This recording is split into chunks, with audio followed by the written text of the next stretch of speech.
இப்போது புதிய அறிமுகம் ஆச்சி ஹோட்டல் சாம்பார் 50 கிராம் ரூபாய் 20 மட்டுமே. அனைவருக்கும் இதயத்தின் பொங்கல் நல்வாழ்த்துக்கள்.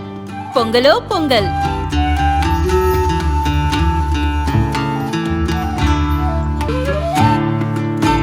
அனைவருக்கும் இதயம் மந்த்ராவின் பொங்கல் தின நல்வாழ்த்துக்கள். பொங்கலோ பொங்கல். 2 ஸ்பூன் போதும் உங்க பிரச்சனைகளை கட்டுப்படுத்த. லயன் டேட் சிரப் தினமும் 2 spoon lion date syrup. Lion date syrup. வணக்கம். செய்தி சுருக்கம். தீபத்தூணில் 24 மணி நேரமும் தீபம், நோட்டீஸ் பிறப்பித்த சுப்ரீம் கோர்ட். திருப்பரங்குன்றம் விவகாரத்தில் எதிர்பார்க்காத பரபரப்பு. திருப்பரங்குன்றம் மலை உச்சியில் கார்த்திகை தீபம் ஏற்றுவது தொடர்பாக உருவான சர்ச்சை தமிழகம் முழுவதும் பெரும் அதிர்வலையை ஏற்படுத்தியது. இப்போது அதே திருப்பரங்குன்றம் விவகாரம் தொடர்பாக சுப்ரீம் கோர்ட்டில் புதிய மனு விசாரணைக்கு வந்திருப்பது பெரும் பரபரப்பை ஏற்படுத்தியுள்ளது. மதுரையைச் சேர்ந்த கே ரமேஷ் என்பவர் ஐகோர்ட்டில் தாக்கல் செய்த மனுவில் கூறியிருப்பது, திருப்பரங்குன்றம் முருகன் கோயிலை சுற்றி எப்போதும் சர்ச்சை தொடர்கிறது. கோயிலின் புராதனத்தை காப்பாற்றும் வகையில் கோயில் முழுதையும் மத்திய தொல்லியல் துறையிடம் ஒப்படைக்க வேண்டும். திருப்பரங்குன்றம் மலையின் உச்சியில் இருக்கும் தீபத்தூணில் 24 மணி நேரமும் நிரந்தரமாக விளக்கு ஏற்றி வைக்க உத்தரவிட வேண்டும். ஒவ்வொரு ஆண்டும் கார்த்திகை மாதத்தில் தீப திருநாள் தினத்தன்று திருப்பரங்குன்றம் மலை முழுதும் தீபங்களை ஏற்றி முருக பக்தர்கள் வழிபட அனுமதிக்க வேண்டும் என்று மனுதாரர் கூறியிருந்தார். இந்த மனு சுப்ரீம் கோர்ட் நீதிபதி அரவிந்த்குமார் தலைமையிலான அமர்வு முன் விசாரணைக்கு வந்தது. அப்போது மனு மீது பதில் அளிக்கும்படி மத்திய அரசு தொல்லியல் துறை மற்றும் தமிழக இந்து சமய அறநிலையத்துறைக்கு நோட்டீஸ் பிறப்பித்த நீதிபதி வழக்கை ஒத்திவைத்தார். சீனியர்களுக்கு கல்தா. அதிமுகவில் அதிரடி. சாட்டையை சுழற்றும் எடப்பாடி பழனிசாமி. அதிமுகவில் மூத்த நிர்வாகிகளான சீனிவாசன், விஸ்வநாதன் போன்றவர்களை வரும் தேர்தலில் ஓரம் கட்டி வைக்க அக்கட்சியின் பொதுச் செயலாளர் எடப்பாடி பழனிசாமி முடிவெடுத்துள்ளார். இது தொடர்பாக அதிமுக அமைப்பு செயலர்கள் சிலர் கூறியதாவது: அதிமுக பொருளாளரான சீனிவாசன் திண்டுக்கல் எம்எல்ஏவாகவும் துணை பொதுச் செயலர் விஸ்வநாதன் நத்தம் எம்எல்ஏவாகவும் உள்ளனர். அமைப்பு ரீதியாக திண்டுக்கல் கிழக்கு மேற்கு மாவட்ட செயலாளர்களாகவும் அவர்கள் செயல்படுகின்றனர். இருவரும் 75 வயதை தாண்டிவிட்டதால் திண்டுக்கல்லில் திமுகவுக்கு இணையாக அரசியல் செய்ய முடியவில்லை. இதனால் திண்டுக்கல் மாவட்ட அரசியலில் அதிமுக பெரும் பின்னடைவை சந்திக்கிறது.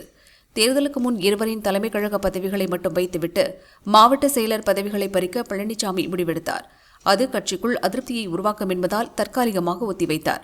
ஆனால் இப்பிரச்சினையை சரி செய்யாவிட்டால் திண்டுக்கல் மாவட்டத்தில் ஒரு சீட்டு கூட தேராது என சில சர்வே முடிவுகள் பழனிசாமிக்கு கிடைத்திருக்கின்றன. அதன் அடிப்படையில் சீனிவாசனுக்கும் விஸ்வநாதனுக்கும் மீண்டும் சீட்டு கொடுக்க வேண்டாம் என முடிவெடுக்கப்பட்டுள்ளது. ஆனால் இது எங்களின் கடைசி தேர்தல், இந்த முறை மட்டும் சீட்டு கொடுங்கள் என இருவரும் பழனிசாமியிடம் கேட்டுள்ளனர். அதேபோல முன்னாள் சபாநாயகரும் அவினாசி எம்எல்ஏவுமான தனபால், கிணத்துக்கடவு எம்எல்ஏ தாமோதரன், சூலூர் எம்எல்ஏ கந்தசாமி உட்பட பல சீனியர்களுக்கு கல்தா கொடுக்க விரும்புகிறார் பழனிசாமி. குறிப்பாக தனி தொகுதிகளில் எம்எல்ஏவாக இருக்கும் பலருக்கும் மீண்டும் வாய்ப்பு கிடைப்பதற்கு வாய்ப்பில்லை என அவர்கள் தெரிவித்தனர். அன்புமணி கடும் எதிர்ப்பால் ராமதாஸை சேர்க்க பாரதிய ஜனதா மறுப்பு. பாமகவில் அப்பா மகன் மோதல் முடிவுக்கு வராததால் இருவரும் தனித்தனியாக செயல்பட்டு வருகின்றனர். பாமக தலைவர் அன்புமணி தேசிய ஜனநாயக கூட்டணியில் சேர்ந்ததை எதிர்த்த ராமதாஸ், நான் தான் கட்சித் தலைவர், என்னுடன் மட்டுமே கூட்டணி பேச முடியும் என்றார். இச்சூழலில் ராமதாஸை என்டிஏ கூட்டணியில் சேர்த்தால் தேவையற்ற குழப்பம் வரும் என்றும், ஜே மணி போன்றவர்களுக்காக களத்தில் நாங்கள் தேர்தல் வேலை பார்க்க முடியாது என்றும் அன்புமணி திட்டவட்டமாக கூறியுள்ளார். இதனால் ராமதாஸை சேர்க்க அதிமுக பாரதிய ஜனதா மறுத்துவிட்டதாக கூறப்படுகிறது. கூட்டணி தொடர்பாக திமுகவுடன் ராமதாஸ் தரப்பு பேசி வருகிறது. விசிகாவின் எதிர்ப்பு களத்தில் 2 கட்சியினரும் இணைந்து செயல்பட மாட்டார்கள் என்று ராமதாஸை சேர்க்க திமுகவும் தயங்குகிறது.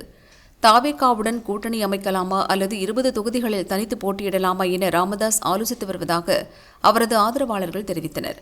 மதுராந்தகத்தில் நடந்த என்டிஏ பொதுக்கூட்ட மேடையில் பாமகவின் மாம்பழ சின்னம் இடம்பெற்றதற்கு ராமதாஸ் கண்டனம் தெரிவித்தார். இது சட்டவிரோதமானது, தேர்தல் நடத்தை விதிகளுக்கு எதிரானது, தமிழக மக்களை ஏமாற்றும் செயல், தேர்தல் கமிஷன் நடவடிக்கை எடுக்க வேண்டும் என்று கூறியுள்ளார். இனி தேமுதிக வந்தால்தான் முடியும். மோடி கூட்டத்தை பார்த்து திமுக பீதி. பிரேமலதா கட்சியை இழுக்க மூத்த அமைச்சர் குழு தீவிரம். சட்டசபை தேர்தலுக்கான அதிமுக பாஜக கூட்டணியில் அன்புமணியின் பாமக, தினகரனின் அமமுக உள்ளிட்ட கட்சிகள் இணைந்துள்ளன. தேமுதிக புதிய தமிழகம் கட்சிகளை கூட்டணியில் சேர்க்கவும் அதிமுக பாஜக தலைவர்கள் தீவிரம் காட்டி வருகின்றனர். குறிப்பாக தேமுதிகவை எப்படியாவது கூட்டணிக்குள் இழுத்துவிட வேண்டும் என்று தீவிர பேச்சுவார்த்தை நடத்துகின்றனர். அதே நேரம் திமுகவும் எப்படியாவது தேமுதிகவை கூட்டணியில் சேர்க்க வேண்டும் என்று நினைக்கிறது. அவர்களும் தேமுதிக தலைவர்களிடம் பேசி வருகின்றனர். தேமுதிக தனித்து போட்டியிட்ட தேர்தல்களில் விழுப்புரம், கள்ளக்குறிச்சி, கடலூர், விருதுநகர் உள்ளிட்ட மாவட்டங்களில் அதிக அளவில் ஓட்டு வாங்கியது. 2024 லோக்சபா தேர்தலில் கள்ளக்குறிச்சி, விருதுநகரில் தேமுதிக வேட்பாளர்கள் சில ஆயிரம் ஓட்டு வித்தியாசத்திலேயே தோல்வியடைந்தனர். எனவே தேமுதிக வந்தால் கூட்டணி பலம் அதிகரிக்கும் என்று அதிமுக, திமுக என இரு கட்சிகளுமே கணக்கு போட்டுள்ளன. குறிப்பாக நேற்று நடந்த என்டிஏ பொதுக்கூட்டத்தை பார்த்த பிறகு திமுக பீதியடைந்துவிட்டது. பிரதமர் மோடி தலைமையில் என்டிஏ தலைவர்கள் ஒரே மேடையில் தோன்றியதும் பல ஆயிரம் தொண்டர்கள் திரண்டு வந்ததும் திமுகவை கதிகலங்க வைத்துவிட்டது. இந்த பொதுக்கூட்டத்தை பார்த்த பிறகு அதிமுகவை முந்திக் கொண்டு எப்படியாவது பேச்சு நடத்தி தேமுதிக துரைமுருகன் பணிகள் வேலுவிடம் ஒப்படைப்பு. நீர்வளத்துறை அமைச்சர் துரைமுருகன் சட்டசபை முன்னவராகவும் செயல்பட்டு வருகிறார்.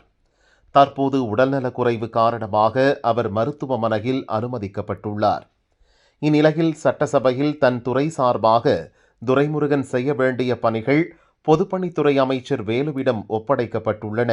அதன்படி துரைமுருகன் நேற்று கொண்டுவர வேண்டிய சட்ட மசோதாவை அமைச்சர் வேலு அறிமுகம் செய்தார். எதிர்க்கட்சிகள் எழுப்பிய அரசு ஊழியர்கள் பிரச்சினை, திமுக தேர்தல் வாக்குறுதிகள் உள்ளிட்டவற்றுக்கு துரைமுருகன் பாணியிலேயே வேலு பதிலளித்தார். 7 மாவட்டங்களுக்கு எல்லோ அலர்ட். செங்கல்பட்டு, காஞ்சிபுரம், திருவள்ளூர் உள்பட 7 மாவட்டங்களில் இன்று பலத்த மழை பெய்ய வாய்ப்புள்ளதால் மஞ்சள் எச்சரிக்கை விடுக்கப்பட்டுள்ளது. இதுகுறித்து சென்னை வானிலை ஆய்வு மையம் வெளியிட்டுள்ள அறிக்கை, தமிழகம் உட்பட பல்வேறு பகுதிகளில் கிழக்கு திசை வளிமண்டல அலை வீசுகிறது. தென் மாநிலங்கள் மீது ஒரு வளிமண்டல கீழடுக்கு சுழற்சி நிலவுகிறது. இதன் காரணமாக தமிழகம், புதுச்சேரியில் இன்று இடி மின்னலுடன் மிதமான மழை பெய்ய வாய்ப்புள்ளது. சென்னை, செங்கல்பட்டு, காஞ்சிபுரம், திருவள்ளூர், திருவண்ணாமலை, விழுப்புரம், கடலூர் ஆகிய 7 மாவட்டங்களில் இன்று கனமழை பெய்ய வாய்ப்புள்ளது. தமிழகத்தில் நாளையும் நாளை மறுநாளும் மிதமான மழை பெய்ய வாய்ப்புள்ளது.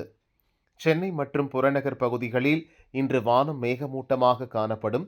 ஒரு சில இடங்களில் இடி மின்னலுடன் மிதமான அல்லது கனமழை பெய்ய வாய்ப்புள்ளது. இவ்வாறு அதில் கூறப்பட்டுள்ளது.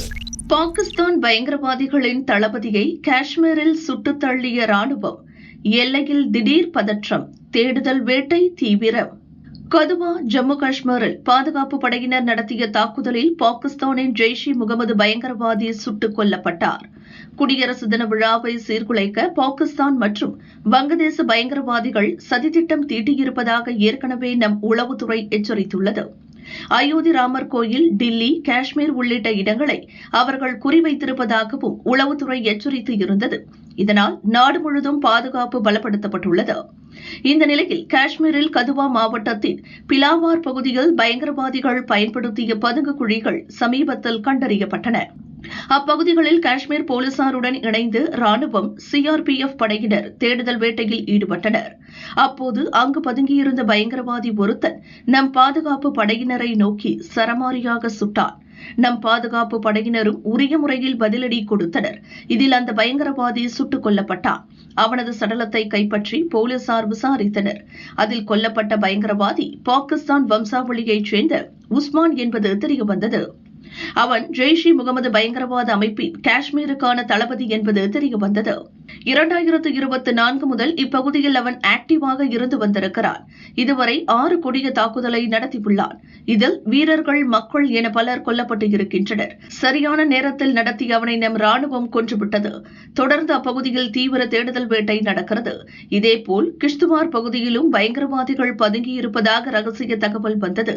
அங்கு தொடர்ந்து 3வது நாளாக பாதுகாப்பு படையினர் தங்கள் தேடுதல் வேட்டை நடத்தினர். பிரதமர் மோடிக்கு இஸ்ரேல் அழைப்பு. மேற்காசிய நாடான இஸ்ரேல் மற்றும் காசாவை கட்டுப்பாட்டில் வைத்துள்ள ஹமாஸ் பயங்கரவாதிகள் இடையே 2 ஆண்டுகள் நீடித்த போர் கடந்த ஆண்டு அக்டோபரில் முடிவுக்கு வந்தது. அப்போது அமெரிக்க அதிபர் டிரம்ப் 20 அம்ச காசா அமைதி திட்டத்தை அறிவித்தார். இதன் ஒரு பகுதியாக காசாவில் அமைதியை ஏற்படுத்துவது, புனரமைப்பு பணிகள் மேற்கொள்வது போன்றவற்றுக்காக சர்வதேச அமைதி வாரியம் அமைக்கப்படும் என அறிவித்தார். ட்ரம்ப் தலைமையிலான இந்த வாரியத்துக்கான உறுப்பினர்களையும் அவர் அறிவித்தார். இதற்கிடையே இதில் இணையும்படி இந்தியா உட்பட 60 நாடுகளுக்கு அவர் அழைப்பு விடுத்தார். இதில் ரஷ்யா உள்ளிட்ட பல நாடுகள் இணைந்தாலும் இதுவரை எந்த பதிலும் கூறாமல் இந்தியா மௌனம் காத்து வருகிறது. இந்நிலையில் பிரதமர் மோடியை இஸ்ரேலுக்கு வரும்படி அந்நாட்டு அரசு அழைப்பு விடுத்துள்ளது. எனினும் அவரது பயணத்திற்கான தேதி இன்னும் இறுதி செய்யப்படவில்லை. இந்த பயணம் அடுத்த மாதம் மேற்கொள்ளப்படலாம் எனவும் தகவல் வெளியாகியுள்ளது. இதுகுறித்து இந்தியாவுக்கான இஸ்ரேல் தூதரகத்தின் செய்தி தொடர்பாளர் கூறுகையில், பிரதமர் மோடிக்கு இஸ்ரேல் அரசு அழைப்பு விடுத்தது உண்மைதான், ஆனால் பயண தேதி இன்னும் உறுதியாக தெரியவில்லை என்றார்.